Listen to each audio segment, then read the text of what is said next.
बिस्मिल्लाहिर्रहमानिर्रहीम। अस्सलाम वालेकुम दोस्तों, कैसे हो आप लोग। मेरा नाम है वसीम इकबाल और आप देख रहे हैं इस्लाम विद वसीम।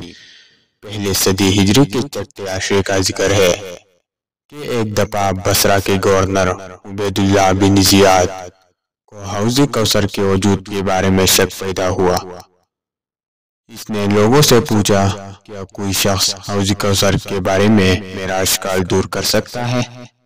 उन्होंने बसरा में मुकीम एक ज़ईफ़ुल उमर अस्हाबी रसूल सल्लल्लाहु अलैहि वसल्लम का पता बताया। इब्न ज़ियाद ने इन्हें बुला भेजा। वो तशरीफ लाए तो उन्हें देखकर इसने अज़राही इस्तिहज़ा कहा, यह है तुम्हारी मोहम्मद सल्लल्लाहु अलैहि वसल्लम। इन साहिब रसूल सल्लल्लाहु अलैहि वसल्लम ने इब्न ज़ियाद की बात सुनी तो इन्हें बड़ा दुख हुआ और उन्होंने बड़े पुरजलाल लहजे में फरमाया, मैं नहीं समझता था कि मैं कभी इन लोगों को भी देखूंगा जो मुझे रसूलुल्लाह सल्लल्लाहु अलैहि वसल्लम के शर्फ सोहबत पर हार दिला रहे हैं। फिर वो आगे बढ़कर इब्न ज़ियाद के मुस्तनिद पर इसके बराबर बैठ गए। अब इब्न ज़ियाद ने बात बदल कर कहा, हज़रत मोहम्मद सल्लल्लाहु अलैहि वसल्लम के सोहबत तो आपके लिए ज़ीनत है, बाइस ऐब नहीं। फिर इसने हौज़ कौसर के बारे में इनसे दरियाफ्त किया कि क्या आपने हौज़ कौसर के बारे में रसूल सल्लल्लाहु अलैहि वसल्लम को कुछ फरमाते हुए सुना है।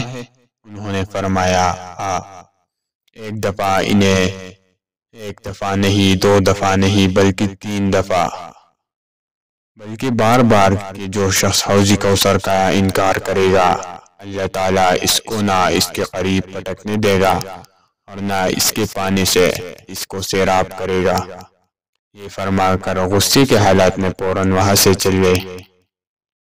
ये साहिबी रसूल सल्लल्लाहु अलैहि वसल्लम जो इमामुल अंबिया नबी रहमत सल्लल्लाहु अलैहि वसल्लम के शर्फ सोहबत को अपनी जिंदगी का हासिल समझते थे और हक बात कहने में हाकिम वक्त की परवाह नहीं करते थे। हजरत अबू बरज़ा अस्लमी रज़ियल्लाहु ताला अन्हु थे। हजरत अबू बरज़ा अस्लमी रज़ियल्लाहु ताला अन्हु का ताल्लुक कबीले असलम बिन अफसा से था। बनु असलम मर ज़ोहरान और इसके क़र्ब जुआर में आबाद था। हजरत अबू बरज़ा रज़ियल्लाहु ताला अन्हु की इब्तिदाई ज़िंदगी के हालात का पता नहीं चलता और ना मक्का में इनके आमद के ज़माना का तयीन किया जा सकता है।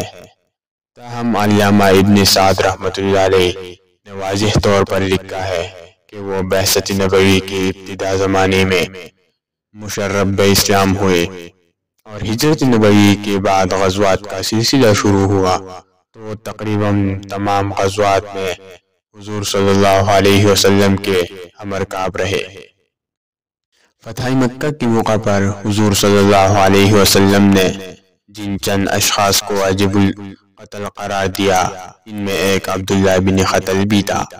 ये शख्स सख्त बदबातिन था, दीनी हक़ और हादी पर हक़ सल्लल्लाहु अलैहि वसल्लम से इसकी दुश्मनी का ये आलम था कि इसने अपने 2 कनीज़ों को हुज़ूर सल्लल्लाहु अलैहि वसल्लम और आपके सहाबा कराम रज़ियल्लाहु ताला अन्हु के वजू के अशआर हिफ्ज़ करा कर रखते थे। वो उन्हें सुरताल के साथ गाया करती थी। मसनद अबू दाऊद में है कि हुज़ूर सल्लल्लाहु अलैहि वसल्लम मक्का में दाखिल हुए तो अब्दुल्लाह बिन ख़तल खाना काबा का गुलाब पकड़ कर लटक गया ताकि इसको मान मिल जाए, लेकिन इसके जराइम इतने भयानक थे कि हुज़ूर सल्लल्लाहु अलैहि वसल्लम के नज़दीक वो किसी सूरत में उमान का मुस्तहिक़ नहीं था। चुनांचे आप सल्लल्लाहु अलैहि वसल्लम ने हजरत अबू बरज़ा रज़ियल्लाहु ताला अन्हु को हुक्म दिया कि इसको कैफर किरदार तक पहुंचा दो। इन्होंने फौरन आगे बढ़कर इसका काम तमाम कर दिया। हजरत अबू बरज़ा रज़ियल्लाहु ताला अन्हु ने पूरा अहद रिसालत मदीना मुनव्वरा में गुजारा। अहद सिद्दीक़ी में भी यही क़याम रहा। हजरत उमर फारूक रज़ियल्लाहु ताला अन्हु के अहद खिलाफत में بصرہ آباد ہوا تو انہوں نے بصرے کی سکونت اختیار کر لی۔ حضرت علی رضی اللہ تعالیٰ عنہ اور حضرت امیر معاویہ رضی اللہ تعالیٰ عنہ کے درمیان اختلافات کا آغاز ہوا تو انہوں نے حضرت علی رضی اللہ تعالیٰ عنہ کی پرجوش حمایت کی اور جنگ صفین میں شامی فوجوں کے خلاف بڑی ثابت قدمی سے لڑے۔ اس کے بعد جنگ نہروان میں خارجیوں کے خلاف داد شجاعت دی۔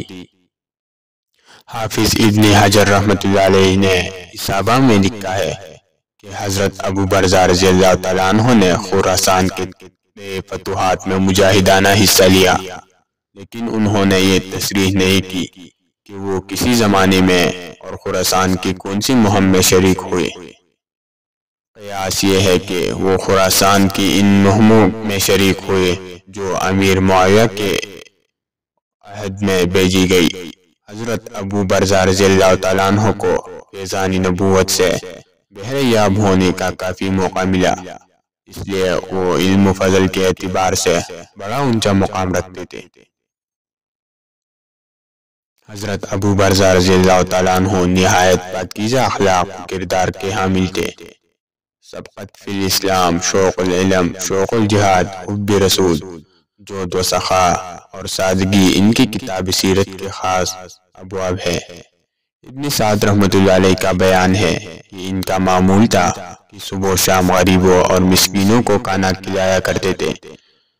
حسن بن حکیم رحمۃ اللہ علیہ اپنے والدہ کی زبانی روایت کرتے ہیں کہ حضرت ابو برزہ رضی اللہ تعالیٰ عنہ سرید عربوں کا ایک مرغوب کھانا کا ایک بڑا تشت بھر کر ہر صبح شام بیواؤں، یتیموں اور مسکینوں کو کھلاتے تھے۔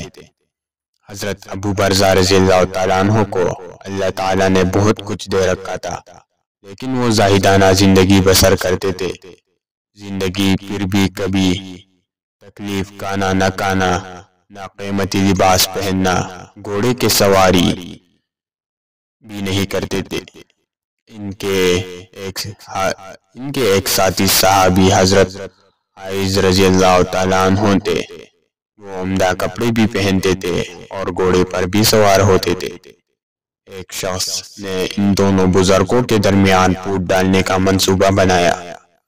پہلے حضرت عائز رضی اللہ تعالیٰ عنہ کے پاس گیا اور ان سے کہا، ابو برزہ نے تو آپ کی مخالفت پر کمر باندھ رکھی ہے، آپ قیمتی کپڑے بھی پہنتے ہیں اور گھوڑے پر بھی سوار ہوتے ہیں، لیکن ابو برزہ رضی اللہ تعالیٰ عنہ ان دونوں سے اجتناب کرتے ہیں۔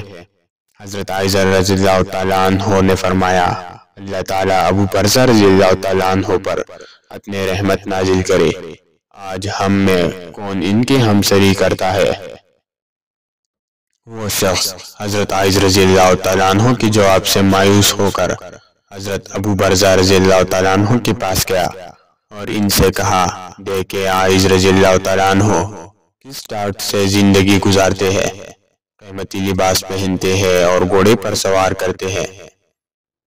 حضرت ابو برزہ رضی اللہ تعالیٰ عنہ نے جواب دیا، اللہ تعالیٰ عائز رضی اللہ تعالیٰ عنہ پر رحم کرے، آج ہم میں ان کے مرتبے کا کون ہے بھلا۔ وہ اپنا سا منہ لے کر رہ گیا۔ حضرت ابو برزہ رضی اللہ تعالیٰ عنہ 65 ہجری میں وفات پائے۔ اللہ تعالیٰ کی ان پر بے شمار رحمت نازل ہو، آمین۔